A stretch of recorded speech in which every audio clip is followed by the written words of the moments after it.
Film diawali dengan memperlihatkan seorang wanita yang terdampar di sebuah pulau tak berpenghuni, tanpa air dan makanan. Kita kembali beberapa hari sebelum ia terdampar. Jadi cerita dimulai dari sebuah keluarga yang bahagia. Sang ayah bernama Kevin, istrinya bernama Jules, dan anaknya bernama Andy. Mereka berencana untuk pergi liburan ke Kepulauan Karibia. Ramalan cuaca mengatakan bahwa 1 minggu ke depannya cuaca sangatlah cerah.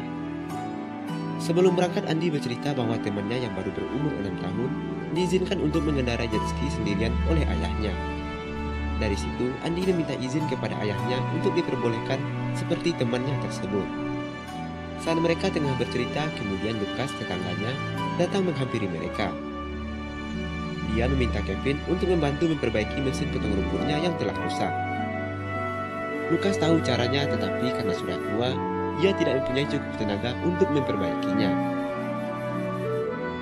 Kevin yang sudah terburu-buru menolak dengan ramah untuk membantu Lucas.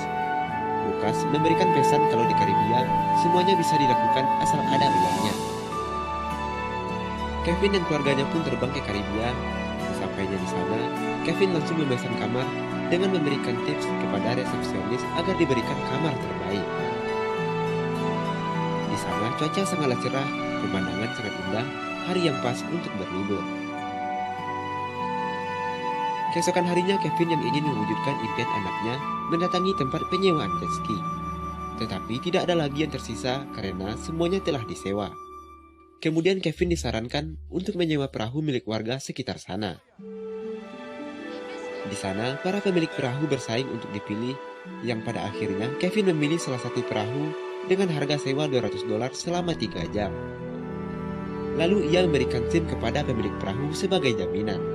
Akan tetapi sang pemilik perahu tersebut tidak memerlukannya, karena jika perahunya hilang atau dicuri, dia bisa mendapatkan uang dari perusahaan asuransi. Perjalanan pun dimulai. Andy terlihat bahagia walaupun tidak bisa naik jet ski. Dia tetap senang karena bisa bersama-sama dalam perahu tersebut dengan ayah dan ibunya. Dalam perjalanan ada perahu yang melaju sangat kencang. Kevin yang ingin menunjukkan kalau perahu yang disewanya juga kencang, langsung mencoba melaju dengan kecepatan penuh.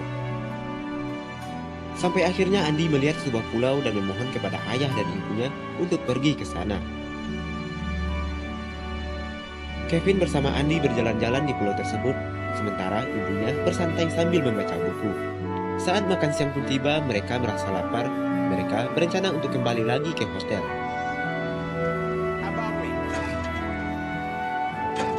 Tapi pada saat akan pergi, perahu mereka tidak bisa dihidupkan, walaupun Kevin sudah mencobanya berkali-kali. Kevin yang berprofesi sebagai seorang dokter tidak mengerti apa-apa tentang mesin. Dia teringat dengan Lucas karena mesin itu hampir sama dengan mesin pemotong rumput. 1 hari pun telah berlalu. Andy yang kelaparan terlihat sangat lemas dan tidak berdaya. Kevin yang terus memeriksa perahu dan terus berusaha, namun tetap tidak membuahkan hasil. Mereka semakin putus asa karena di sana tidak terdapat makanan dan air bersih untuk diminum. Andy yang kehausan dan kelaparan diberikan semangat oleh ayahnya. Dari kejauhan terlihat sebuah kapal yang lewat. Mereka mencoba berteriak meminta pertolongan. Tetapi kapal tersebut tidak bisa melihat mereka. Sampai akhirnya mereka bermalam lagi di pulau tersebut. Jules meminta maaf kepada Kevin karena sifatnya yang selama ini agak sedikit kasar. Sementara Kevin berjanji tidak akan membiarkan istri dan anaknya meninggal di pulau tersebut. Di pagi hari, saat Kevin terbangun, ia mengetahui detak jantung anaknya mulai melemah. Jules.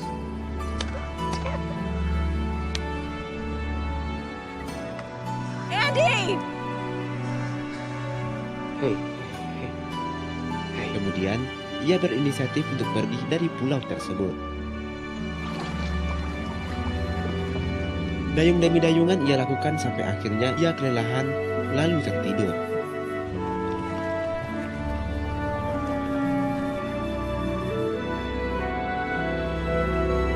Saat dia terbangun, perahu tersebut kembali lagi ke pulau tempat mereka terdampar. Tidak berselang lama, ada sebuah kapal yang lewat, tetapi tidak melihat keberadaan Kevin. Teriknya sinar matahari membuat Kevin lemas dan ia pun jatuh pingsan. Dan beruntungnya beberapa saat kemudian datang seorang pria. Pria tersebut adalah nelayan yang kebetulan lewat di sana. Nelayan tersebut langsung memberikan minum kepada Kevin, anak dan istrinya.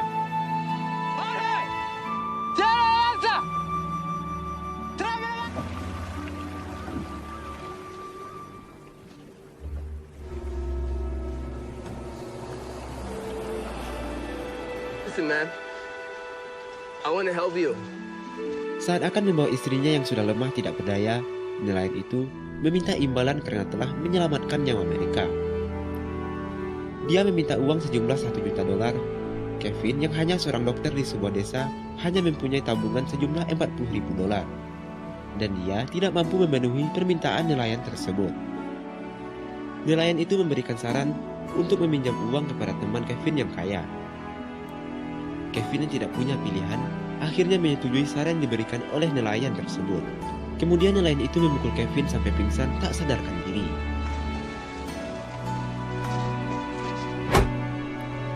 Saat sadar, Kevin sudah berada di perahu nelayan tersebut. Ia diikat dan dibawa ke kota untuk mengambil uang imbalan $1 juta yang telah dijanjikannya. Sementara anak dan istrinya ditinggal di pulau tersebut, yang mana mereka hanya bisa bertahan selama 1 hari saja, karena sudah sangat lemah sebab tidak makan berhari-hari. Go to the bank and transfer the money.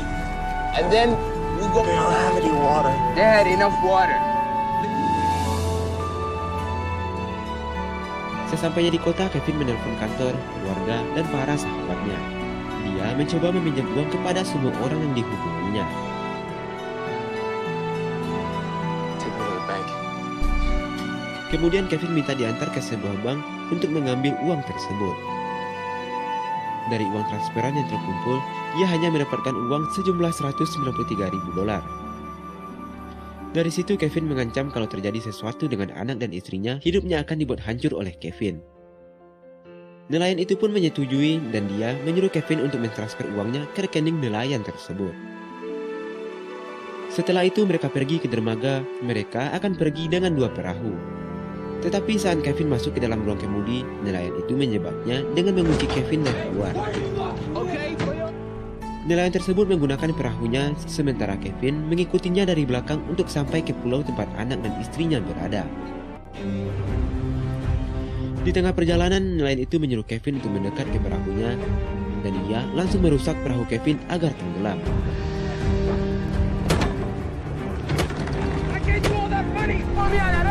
You think I'm stupid? No. Sementara itu teman nelayan yang merasa kasihan mencoba untuk menghentikannya. I will drown you. Stay back. Please. Di dalam perahu yang tenggelam, Kevin yang terbayang anak dan istrinya berjuang untuk keluar dari sana.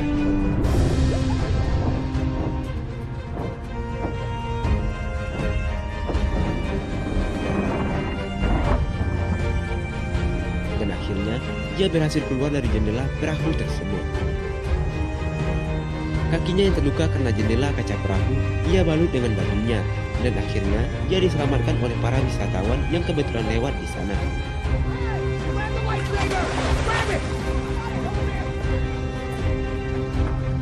Pada malam harinya, Kevin didatangi oleh seorang detektif yang akan membantu Kevin menyelamatkan anak dan istrinya. Polisi memberitahukan untuk menemukan pulau tersebut bisa menghabiskan waktu hingga berminggu-minggu. Sementara, anak dan istri Kevin yang sedang kelaparan hanya bisa bertahan sampai besok harinya. Kemudian detektif berbicara empat mata dengan Kevin, mengira kalau Kevin telah berbohong kepadanya dan sengaja membunuh anak dan istrinya untuk mendapatkan uang asuransi dari kematian mereka. But I know he left my wife and my son on an island to die. Right now. Kevin yang merasa tidak tenang karena anak dan istrinya itu bisa saja meninggal beberapa jam ke depan. Dia berusaha mencari pulau tersebut melalui Google Map. Di sana dia bertemu dengan seorang pria yang hobi memancing. Dia bercerita kalau hasil tangkapannya selalu dijual di pasar ikan. Di situ Kevin mempunyai ide untuk mencari keberadaan nelayan tersebut di pasar ikan. Kevin memberitahukan idenya tersebut kepada detektif. Di sana juga terdapat orang kedutaan Amerika yang baru saja datang. Tetapi mereka menolak untuk mengikuti ide Kevin karena kekurangan personil untuk melakukannya. And if by some miracle we do track him down through the riot, there's no guarantee. Mr. Riley! Dengan menggunakan taksi, Kevin pun langsung bergegas pergi ke pasar ikan untuk mencari keberadaan nelayan tersebut. Sesampainya di sana, Kevin bertanya kepada seorang pria. Kevin diberitahukan jika ingin mendapatkan informasi tentang nelayan, Kevin harus menjumpai seseorang yang bernama Roger. Hey! Stop the van! What about their boat? Pretty rusty, antennas going up. I've been doing this for 30 years. I'll Be able to help you with something. I'm looking for a couple of fishermen. Probably do business here. One is Haitian. There's a bar by the harbor. They all have down there. Easy. Roger pun tidak mengenali nelayan tersebut karena ada ratusan nelayan dan perahu sangatlah sulit untuk mencari keberadaannya. Kemudian Roger menyarankan Kevin untuk mendatangi sebuah bar di pelabuhan, tempat di mana para nelayan suka berkumpul di malam harinya. Di sana, Kevin mencari orang yang bernama si John, orang yang menjadi asisten nelayan yang menjebaknya. Sesampainya di sana, dia bertemu dengan seseorang yang bernama John, tetapi bukan si John yang Kevin cari. Setelah itu Kevin menghubungi detektif menanyakan proses pencarian si nelayan. Akan tetapi detektif semakin curiga kepada Kevin yang mengira kalau ia kabur dari hotel. Pada saat di dalam taksi, Kevin yang sudah merasa putus asa melihat luka jahitan di tangan supir taksi yang sama persis seperti nelayan yang memerasnya. Supir itu memberitahukan kalau bekas lukanya dijahit di sebuah rumah sakit. Kemudian Kevin minta diantar ke rumah sakit tersebut. Di rumah sakit, Kevin berpura-pura mengobati luka kakinya, lalu ia menceritakan semua yang sudah terjadi pada dirinya. Dia meminta informasi tentang seorang nelayan yang pernah dijahit pada bagian tangannya. Dokter itu pun tidak mau memberikan informasi karena peraturan rumah sakit yang harus melindungi data pasiennya.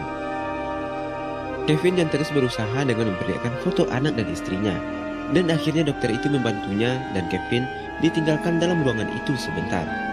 Dan akhirnya, Kevin mendapatkan informasi kalau nelayan itu bernama Miguel. Dan Kevin juga mendapatkan alamatnya. Kevin lalu mengambil sebuah pisau bedah dan ia bergegas pergi dari sana.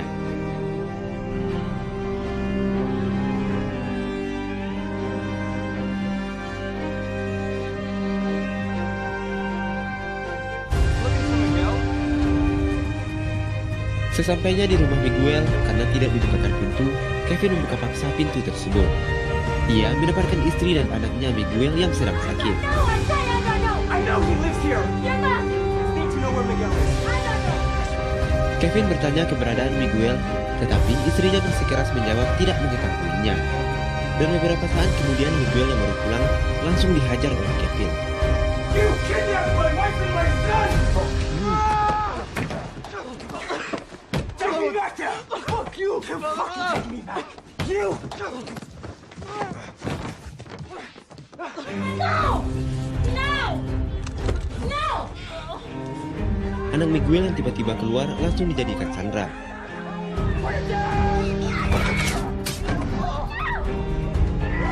Panah itu melukai anak Miguel sampai tembus ke perut Kevin. Miguel yang marah mencoba mencekik Kevin. Kevin yang terdesak langsung mengeluarkan pisau bedah yang dibawanya.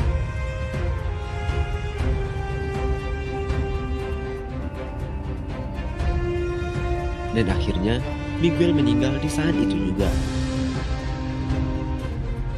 Saat terbangun, Kevin sudah berada di rumah sakit dengan tangannya yang diborgol. Di situ detektif mengira kalau semua yang diceritakan oleh Kevin adalah kebohongan demi mendapatkan uang asuransi dari kematian anak dan istrinya. Sementara orang kedutaan sudah tidak bisa membantu Kevin lagi karena Kevin terjerat kasus pembunuhan. Facility where you will receive medical treatment. Just take him away. Get back! Kemudian Kevin memberontak mengambil pistol salah satu petugas. Dengan luka di kaki dan perutnya, Kevin pun berlari kabur dari rumah sakit.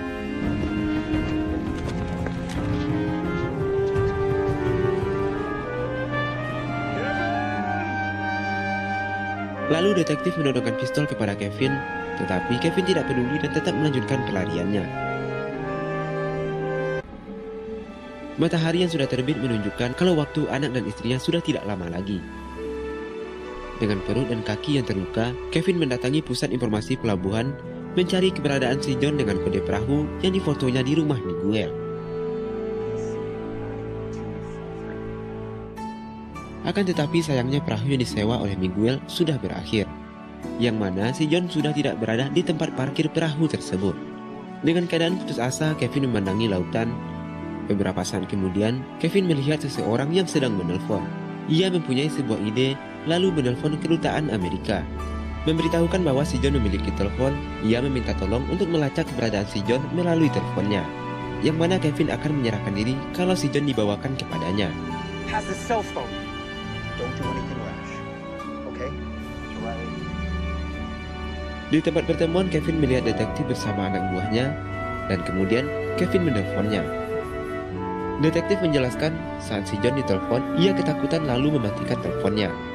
Mungkin saja ia sekarang sudah dalam perjalanan kabur dari pulau. Kevin yang melihat anak buah detektif mendekatinya mencoba kabur dari sana.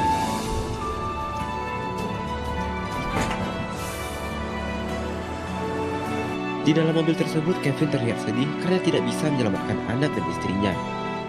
Dan secara tidak sengaja, ia melihat si John sedang duduk di belakang. Stop! Stop the bus! Jorge! Stop! Si John keluar dari bis dan Kevin mengejarnya dengan memohon-mohon. No! No, policia! No, policia! My family! Familia! Familia!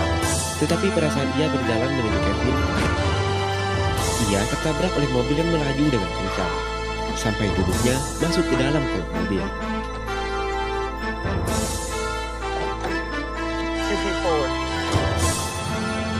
Di situ Kevin minta lokasi pulau tempat istri dan anaknya berada dengan sebuah peta. Dengan kondisi si John yang sekarat, ia pun menunjukkan lokasi pulau tersebut. Kevin pun langsung pergi menuju pelabuhan dengan meminjam mobil tersebut. Tetapi Kevin yang memikirkan keselamatan si John menyuruh penabrak untuk membawanya ke rumah sakit. Sementara ia pergi ke pelabuhan dengan cara berlari. Sambil menahan rasa sakit di perutnya, langkah demi langkah, akhirnya ia sampai di pelabuhan. I'll pay you in full tomorrow. I don't know you like that, man. Get the fuck out of here, man. You that bullshit. Orang itu meminta bayaran sebesar $5.000 untuk mengantarkan Kevin. Dan Kevin pun menyetujuinya, tetapi baru bisa membayarnya keesokan harinya. Pemuda itu tidak mau dan akhirnya Kevin pun menodongkan pistol dan menembakkan pistolnya ke udara. Sementara itu pemilik perahu menelpon polisi pelabuhan kalau perahunya dicuri oleh orang. Dan Kevin langsung pergi ke pulau tempat istri dan anaknya berada. Beberapa saat kemudian ternyata bensin perahu itu hampir habis. Dan Kevin mengisinya di pom bensin pelabuhan. Di saat ia sedang mengisi bensin, polisi pelabuhan melihat lalu mengejarnya.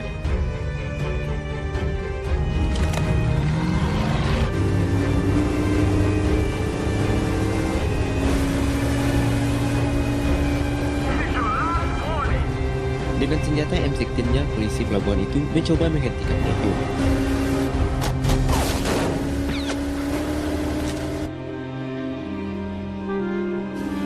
Kevin yang baru menyadari kalau kapalnya memiliki model turbo langsung mendorong tuasnya. Dan polisi pun tertinggal di belakang dan tidak mampu mengejarnya.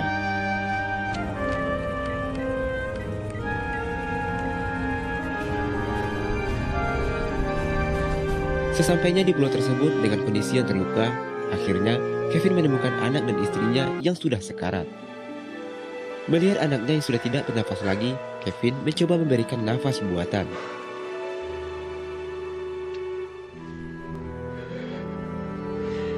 Come on.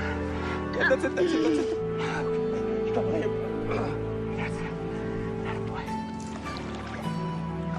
Kemudian, Kevin mengangkat anaknya naik ke dalam perahu. Lalu saat Kevin berusaha mengangkat istrinya, fisiknya yang sudah lemah, dia pun pingsan di sana.